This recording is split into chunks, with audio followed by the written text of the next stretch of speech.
Malgré ça, on y est arrivé, mais il a fallu du coup vraiment choisir un réseau de neurones qui était adapté à notre problème. Donc un réseau de neurones léger, on travaille en embarqué, on veut quelque chose de léger et d'assez réactif.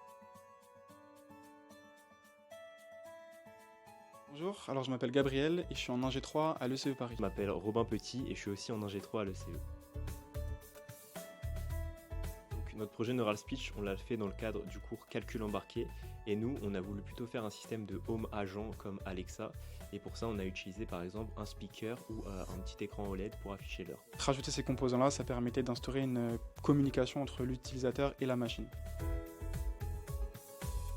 Alors ce projet, il se structure en deux grandes étapes. D'abord le traitement de signal, parce qu'on part d'un signal qui est brut et on veut en extraire les caractéristiques essentielles pour pouvoir l'analyser ensuite.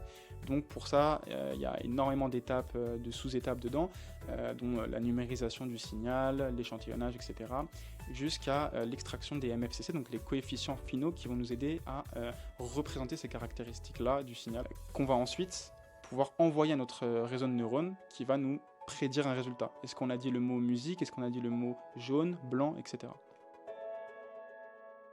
Ce qui a été difficile pour nous, c'est surtout d'embarquer le réseau de neurones sur l'Arduino. Embarquer le réseau de neurones, ça a été assez compliqué parce que c'était une grande première pour nous.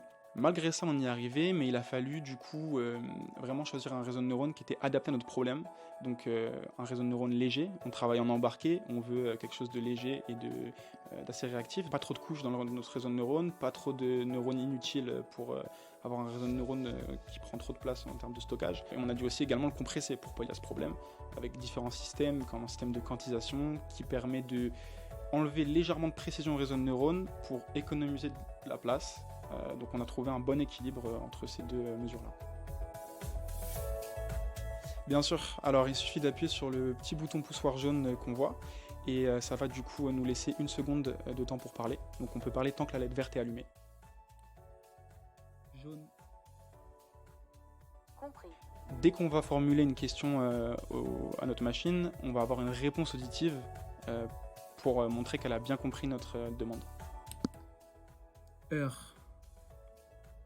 Je vous donne l'heure tout de suite. On a 4 choix possibles, soit allumer les LED en jaune, en blanc, lancer la musique ou alors afficher l'heure sur l'écran OLED. Musique.